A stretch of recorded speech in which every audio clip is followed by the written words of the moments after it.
la batalla de Ayacucho. Este es uno de los aniversarios más importantes en la historia de toda Hispanoamérica. Esa batalla podríamos llamarla sin ninguna exageración la batalla de la América del Sur. Ese día, el 9 de diciembre de 1824, en un rincón elevadísimo de los Andes peruanos,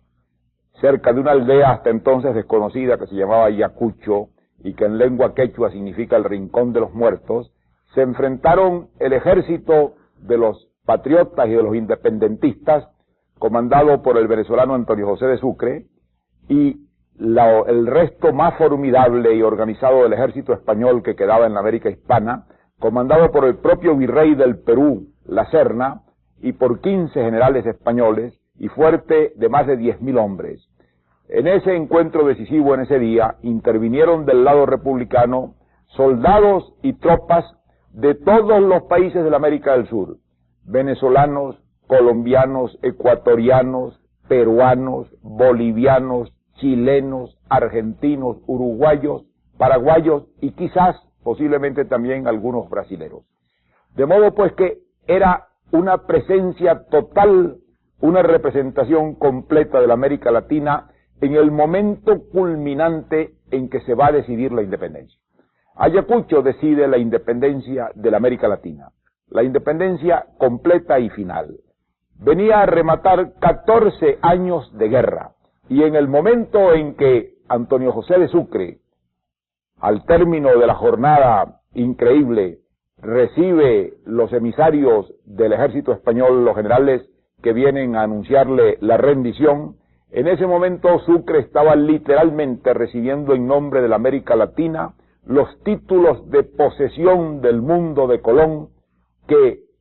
en 1492 abrió Colón y que en tierras del Perú, 40 o 50 años más tarde, consolidó con su conquista Francisco Pizarro. No es una mera cosa accidental el que después de esa batalla Sucre recibiera como un trofeo de guerra el estandarte con que Pizarro realizó la conquista. De modo que esa fecha cierra un ciclo completo y total. Todo lo que se había hecho hasta entonces en 14 años de guerra podía estar sujeto a revisión, podía estar sujeto a un revés, podía perderse,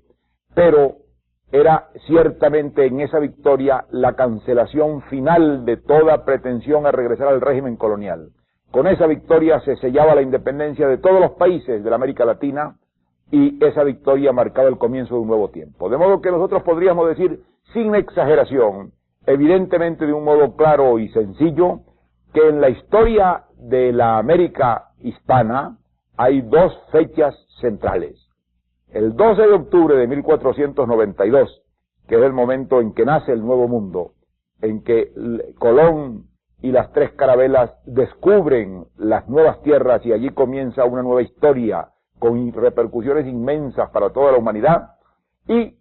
3 siglos más tarde, el 9 de diciembre de 1824, cuando en la jornada de Ayacucho se cierra todo el largo periodo colonial y comienza la era de la independencia de la América Latina, con todas sus consecuencias, con todos sus desafíos y con todas sus características. De modo que esas dos fechas son las más importantes en ese desarrollo. Y en esa fecha, ese general que se llamaba Antonio José de Sucre va a dirigir en primer lugar la campaña, que es una campaña muy inteligente, una campaña que es una obra maestra de arte militar, que va a durar desde octubre hasta ese 9 de diciembre por los riscos más elevados de los Andes, con maniobras de una habilidad extraordinaria, hasta llevar al ejército español a enfrentarse en el lugar en que le era más favorable a Sucre para ese enfrentamiento. Antonio José de Sucre, el día de Ayacucho, tenía 29 años de edad. Era un hombre de una increíble juventud. Era un general en jefe, tenía en ese momento el más grande prestigio militar dentro de las filas patriotas. Bolívar le consideraba ya desde hacía tiempo como un hombre excepcional en capacidad y en aptitud de poderle suceder. Consideraba que era el general más capaz que tenía, el más dotado, el más técnico, el que podía comandar con mayores posibilidades de éxito grandes masas humanas, el que podía concebir de una manera más técnica y más efectiva una campaña y llevarla a cabo. Y tanto fue la importancia de aquel hecho Y de tal manera Bolívar se percató de ello que inmediatamente le discernió, no solamente ya era un general en jefe, el título máximo del ejército, sino que le creó un título que no dio Bolívar nunca más y que no se dio nunca más en todas las guerras de la independencia, el de Gran Mariscal de Ayacucho. De modo que Antonio José de Sucre, a los 29 años, se convierte en el Gran Mariscal de Ayacucho y en el hombre que sella con una acción militar incomparable 14 años de guerra de independencia de la América Hispana. Este es el significado que tiene esa fecha y el significado que tiene Ayacucho. Y es lógico que al acercarse esta época de su sesquicentenario, que se celebrará el 9 de diciembre próximo, los hispanoamericanos aprovechemos para recordar a Sucre, para recordar lo que esa batalla significó y para recordar igualmente el compromiso que ella significa para el futuro. Si fuimos capaces de hacer eso hace 150 años, deberíamos ser capaces de poder enfrentar con éxito los desafíos y las batallas de otro estilo que el presente y el futuro nos plantean. ¿Quién era este hombre? ¿De dónde salió este hombre singular que a los 29 años de edad comandaba la más importante batalla de la historia de la independencia y la coronaba con un éxito extraordinario en la victoria de Ayacucho? Este joven general en jefe de 29 años de edad había nacido en Cumaná, en la costa del Caribe venezolano, el año de 1795. Era hijo de una muy distinguida familia, de una familia de tradición militar y patricia de Cumaná. Era Sucre por su padre era un militar al servicio del ejército español, y Alcalá por su madre, que eran dos distinguidos apellidos de la zona oriental de Venezuela. Y desde muy niño él recibió de su padre enseñanzas militares, de tal modo que se preparaba para ser un militar, y para ser un militar que se caracterizó toda su vida por ser muy estudioso, por ser un hombre que se preocupó mucho de historia militar y de estudio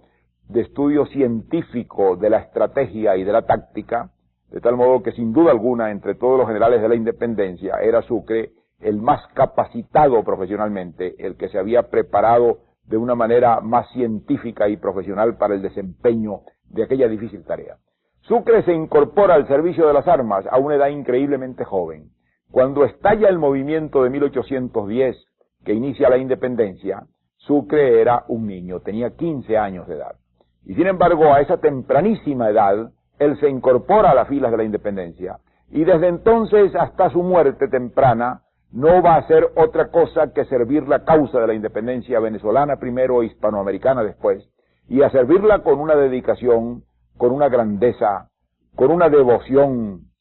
verdaderamente incomparables. De modo que este hombre, desde una edad tan temprana como los 15 años, tomó ese camino del servicio de la independencia con las armas en la mano y no lo abandonó más nunca. Y no solamente no lo abandonó más nunca, sino que se convirtió en un hombre que estaba predestinado a culminar y a rematar la dura, larga y costosa empresa de convertir el imperio español de América en una familia de naciones independientes y libres. Y en esta gran tarea Sucre tiene un papel incomparable. Cuando Sucre comienza su carrera militar tan joven, va a tener dos escuelas. Primero la escuela de la guerra, que claro le va a enseñar mucho, le va a complementar aquellos conocimientos teóricos que él siempre trató de acumular y de reunir desde su más tierna edad, y luego va a tener la experiencia de algunos jefes militares junto a los cuales va a formarse y a aprender todo el arte del comando, todo el arte de la guerra en las condiciones en que se realizaba, tan primitiva, en una escala tan desprovista de recursos como fue todo el proceso de la guerra de independencia, particularmente en Venezuela. Él va a comenzar a militar en el oriente de la República, en el movimiento independentista de las provincias orientales, en su Cumaná nativa y en toda la región circunvecina, desde 1810, a las órdenes de jefes tales como Mariño y como Bermúdez y como Piar. De modo pues que él va a comenzar su primera experiencia guerrera al lado de estos hombres, de los cuales va a aprender muchas cosas. Y más tarde, el año de 1811, cuando Venezuela se independiza, cuando comienza ya a enfrentarse la definitiva oportunidad de afirmar esa independencia frente a la cometida de Monteverde, y se designa a Francisco de Miranda general en jefe, es Sucre uno de los jóvenes oficiales que van a venir al cuartel general de Miranda. Él va a estar en el cuartel general de Miranda en la campaña de Valencia, y va a estar en la victoria hasta el momento de la capitulación. Y uno tiene que pensar que algo recibió el joven Sucre, que entonces era un joven oficial de 17 años, de aquella frecuentación en campaña con el veterano general Miranda. De modo que Sucre debió recibir de Miranda, que era un militar de formación científica con una experiencia europea de la guerra, muchas enseñanzas, muchos principios, muchas maneras, muchos modos de comandar y de entender el servicio que formaron luego parte de su personalidad. Cuando la guerra de independencia de Venezuela entra en su segunda etapa, después del fracaso de la Primera República, allí está Sucre, y Sucre va a formar parte de toda la campaña de Oriente, y más tarde Bolívar lo va a distinguir de inmediato. Cuando Bolívar lo conoce, se da cuenta de que Sucre tiene condiciones excepcionales. Esas condiciones no eran fáciles de reconocer, porque él era humanamente un tipo muy distinto del de aquellos militares pintorescos, llenos de arrestos y de violencia, que llenaban la imaginación popular, del tipo de Bermúdez o del tipo de Piar o del tipo de Mariño mismo. Él era un hombre callado, discreto, comedido, de pocas palabras, de una extraordinaria seriedad, de una gran rectitud moral, un hombre sumamente disciplinado moralmente en lo interno, comedido en sus acciones, que contrastaba, claro está, con aquellos otros hombres de armas que eran el tipo popular del guerrero, mientras que él formaba una visión más bien intelectual y casi ascética del hombre que tomaba la carrera militar como un servicio superior. De modo que la figura de Sucre contrastaba violentamente. Y esto hacía que ellos lo vieran como un hombre de otra clase, como un hombre que no era exactamente igual a ellos. Sin embargo, Bolívar tuvo el tino de darse cuenta desde muy temprano de lo que significaba aquel joven oficial silencioso, estudioso, comedido, discreto, lleno de reservas, apartado, aparentemente desprovisto de ambición, ajeno a todas las intrigas que lo iban distinguiendo de los demás, y comenzó a confiarle muy temprano, a una edad en que Sucre era todavía un hombre muy joven, misiones de primer orden. Entre esas misiones le va a confiar muy temprano, lo va a ascender a una jefatura militar importante, lo va a hacer general, y lo va a nombrar ministro de guerra a raíz ya de la época de Carabobo. Y luego le va a designar la misión más importante que tenía Bolívar en el ejército, que era la misión de enviar después de Boyacá y de Carabobo tropas expedicionarias al sur para garantizar la independencia del Ecuador y del Perú. Esta era una misión sumamente delicada y difícil, y el año de 1822 Bolívar no vacila, escoge exclusivamente al mariscal Sucre, al que va a ser el mariscal Sucre, Antonio José de Sucre, para comandar el ejército del sur. Y Antonio José de Sucre sale de Bogotá al mando de una expedición que va a reforzar y a defender y a mantener la situación en el sur del continente, en el Ecuador y en el Perú. El Ecuador y el Perú estaban en una situación difícil, habían proclamado su independencia, al Perú habían llegado las tropas expedicionarias argentinas al mando de San Martín, pero esa independencia no había podido ser consolidada, se había proclamado en Lima, pero el ejército español, con el virrey a la cabeza y fuerte de la mayor concentración de recursos militares que había en la América del Sur, se mantenía sobre las armas y en actitud agresiva en la sierra peruana, de modo que la independencia del Perú estaba completamente insegura, había sido una proclamación de principio, pero quedaba por ganarla con las armas y por consolidarla con las armas, y ese es el momento en que Bolívar entiende que lo que él ha logrado en el norte no estará consolidado tampoco mientras la independencia del Ecuador y del Perú no se consolide, mientras el sur del continente no esté independiente, y decide entonces enviar un ejército expedicionario para prestar ayuda y consolidar esa acción. Y a quien encomienda eso es a este joven general que en ese momento tenía escasamente 23 años de edad. Y Sucre, a esa edad tan temprana, sale a esa expedición con una responsabilidad de primer orden. Sin embargo, se desempeña con un acierto y un tino extraordinario. No va a cometer ningún error militar y va a manejarse dentro de la intriga política en un país desconocido, en un medio nuevo para él, con un tino y una seguridad excepcionales. Cuando llega al Ecuador, se encuentra una situación comprometida y rápidamente entra en acción, de tal modo que es él quien en la batalla de Pichincha realmente realiza, obtiene y confirma la independencia del Ecuador y se convierte en el libertador del Ecuador a una edad muy temprana y como jefe del ejército expedicionario que Bolívar le ha confiado. Ya esto le da una dimensión muy importante en la Guerra del Sur. De tal modo que cuando Bolívar llega para incorporarse a esa acción, y cuando pasan al Perú, y cuando finalmente se da la acción de Junín, entonces queda el grueso del ejército español confinado y en actitud amenazante en la sierra peruana. Es una guerra difícil porque se va a librar en altitudes extraordinarias, al sur y al norte del Cusco, en el riñón de los Andes, en altitudes a las cuales los soldados que venían de la guerra de Venezuela y de Colombia no estaban habituados, en un clima hostil, en un medio desconocido, con grandes dificultades de maniobra y de marcha, y sin embargo esa empresa tan ardua y tan llena de riesgos en que se va a comprometer todo lo logrado en la independencia, Bolívar no vacila en confiársela a Sucre, de tal modo que Bolívar se retira del mando del ejército, regresa a Lima y le confía a Sucre el año de 1824, cuando Sucre tiene escasamente 29 años de edad, le confía el comando total del ejército como general en jefe, y Sucre empieza a desarrollar el plan extraordinario de la campaña de Ayacucho. En esa edad, un hombre muy joven, pero de todos modos un hombre que ya había marcado todo lo que eran las características extraordinarias de su personalidad. Era un hombre a quien repugnaba muchísimo la política,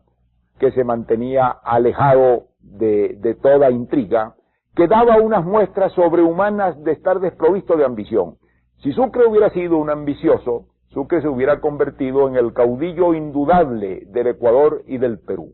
Hubiera podido construirse allí un poderío militar y político que hubiera durado muchísimos años, pero él tenía una repugnancia extraordinaria por salirse de lo que fuera estrictamente su mando militar. De tal modo que cuando culmina la campaña de Ayacucho, con la gran victoria que obtiene y la rendición total del ejército español y la entrega del virrey y de todos estos generales, y se ha pacificado todo esto, la primera súplica que él le dirige a Bolívar es que lo libere del servicio, que ya ha terminado la guerra y que él quiere regresar a su vida privada. Es el momento también en que él piensa en casarse. Ha conocido en el Ecuador a una dama muy distinguida, que era la doña Mariana Carcelén Larrea, marquesa de Solanda, y ha concertado matrimonio con ella. Sin embargo, tiene que posponer el matrimonio porque sus obligaciones militares y políticas se lo obligan. Cuando Sucre termina con la campaña de Ayacucho, le queda por delante todo el resto de la pacificación del Alto Perú, de lo que hoy en día llamamos Bolivia. Y entonces Sucre pasa el desaguadero y entra a aquel territorio de la parte más alta de los Andes a pacificar y a organizar. Tan pronto entra, es investido con poderes extraordinarios, se le convierte en jefe supremo civil y militar de esos territorios. Y de inmediato surge el proyecto, que va a convertirse más tarde en realidad, de independizar esos territorios que habían estado adscritos indistintamente y disputados entre el virreinato de la Argentina, el virreinato de la Plata y el virreinato del Perú. De modo pues que la idea era que aquello no pertenecía en realidad a ninguno de los dos, e incluso el Brasil manifestaba ciertas aspiraciones sobre esos territorios. Entonces, con la presencia de Sucre, claro, de Bolívar, que llega después a tomar personalmente el comando, y del Ejército Libertador, se precipita este proceso político y se decide la independencia de ese nuevo territorio que va a tomar el nombre de Bolivia. Deciden llamar al territorio Bolivia y llamar a la capital Sucre en reconocimiento al hombre a cuya acción debían la independencia. Y esto es lo que ocurre. Tan pronto como se establece la independencia de ese territorio y empieza el proceso constitucional, Sucre es proclamado de hecho jefe del Poder Ejecutivo y ejerce esa autoridad desde 1826 en adelante. Cuando se reúne la Asamblea Constituyente y se adopta la Constitución que Bolívar somete, en esa Constitución figuraba la presidencia vitalicia de Bolivia. Y entonces Sucre es designado presidente vitalicio de Bolivia. Él protesta porque considera que es un error la presidencia vitalicia, porque no la quiere ejercer, porque él considera que es contrario a su carácter y a su manera de ser ejercer ese poder, porque él piensa que la suerte de Bolivia debe quedar en manos de los bolivianos, y lo primero que hace, claro, es despachar al ejército con que había venido marchando, quedarse prácticamente desguarnecido. Comienzan las intrigas y esto tiene un remate sumamente triste, y es que el año de 1828 ocurre un motín en Chuquisaca. Sucre tiene que salir personalmente a someterlo, recibe 2 balazos que ponen en peligro su vida y que lo hieren. Esto lo hiere mucho más que físicamente, moralmente, porque él siente pues cómo toda aquella intriga va a dar el traste con el esfuerzo de la independencia, y reitera su decisión y su voluntad de retirarse. De modo que contra todas las súplicas, Contra todas las posibilidades de establecerse como un jefe indiscutido, Sucre resuelve resignar el mando, resuelve entregar aquella presidencia vitalicia, y después de 4 años de estar comandando militarmente y civilmente en el altiplano, resuelve retirarse a la vida privada y reunirse con su mujer, con la que se ha casado y con la que no se ha encontrado, porque el matrimonio fue hecho por poder, y regresa al Ecuador,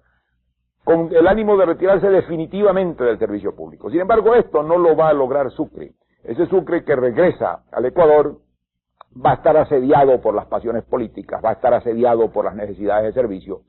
y cuando él piensa que va a dedicar el resto de su vida a ocuparse sencillamente de su casa, de su mujer, de los hijos que hayan de venir, y de la administración de los bienes de su mujer, porque Sucre es un hombre que no tiene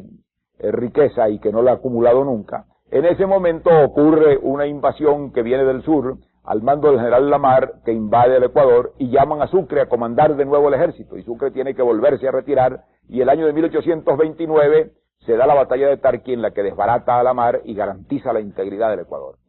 Ahí parecía que terminaba su vida pública, ya tenía el derecho al reposo. Ya en ese momento Sucre es un hombre que tiene 34 años de edad y quiere vivir tranquilo y quiere alejarse de aquello, puesto que la tarea militar estaba cumplida y él no quería mezclarse ni en las pugnas políticas ni en las ambiciones de caudillismo. Pero es en ese momento cuando la Gran Colombia parece que se va a desintegrar, cuando las pugnas locales de los venezolanos por un lado, de los neogranadinos por otro, de los ecuatorianos por otro, plantean la disolución de aquella gran empresa de unidad creada por Bolívar, y es entonces cuando Sucre es llamado a ir a Bogotá. Era la más grande figura política y militar después de Bolívar, y era lógico que Bolívar quisiera llamarlo como la única posibilidad de salvar aquella gran empresa política. Era lógico pensar que Sucre debió ser el presidente de la Gran Colombia,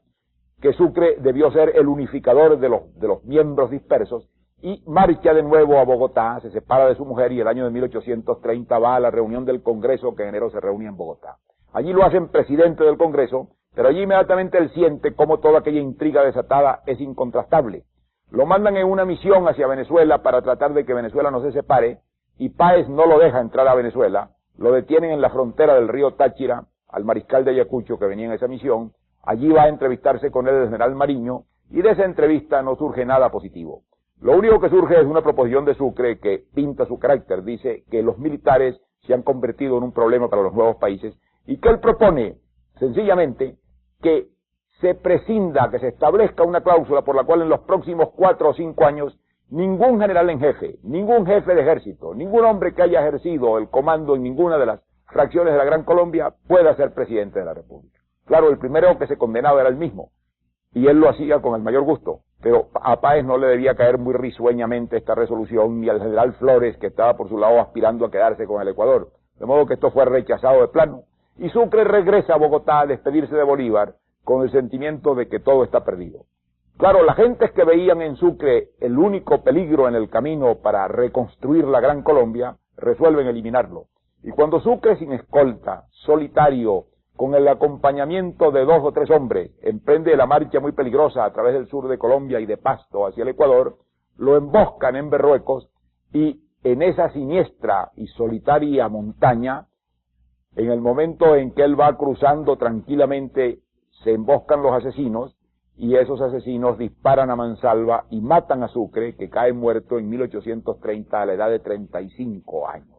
De modo que es una figura trágica, es una figura profundamente atractiva y llena de honor dentro de la historia de la independencia en un grado incomparable, un hombre que prestó los más grandes servicios militares, un hombre que consolidó y terminó la lucha por la independencia, y un hombre que estuvo ajeno a toda esa pugna de ambiciones y de caudillismos en que cayeron los hombres que la habían hecho, hasta que perece víctima precisamente de esas pasiones, inerme, deseoso de apartarse de toda posibilidad de mando, cuando él era y debía ser la única figura que salvara la herencia de Bolívar. Uno piensa, claro está, que un Sucre con la inmensa gloria militar que tenía, que el gran mariscal de Ayacucho, ha debido ser el presidente de la Gran Colombia cuando Bolívar se retiraba, y que él hubiera tenido la autoridad suficiente para asegurar el sur, porque claro, los ecuatorianos lo veían como su libertador, y los venezolanos no podían olvidar que era la más grande figura militar que Venezuela había producido. De modo que Sucre estaba en condiciones excepcionales para asegurar esa unidad, y precisamente por eso se le mata y se le asesina vilmente. De ese asesinato se ha acusado mucha gente, En el juicio que se siguió, claro, aparecieron los asesinos de hecho. Desgraciadamente uno de ellos era un venezolano, el coronel Apolinar Morillo, y unos hombres oscuros. Y luego, finalmente, el general José María Obando. De este gran hecho de armas y de la significación de este hombre, se cumplen 150 años el próximo 9 de diciembre. Es menester no olvidar a Sucre ni a su enseñanza. No olvidar a Sucre ni a su enseñanza. No olvidar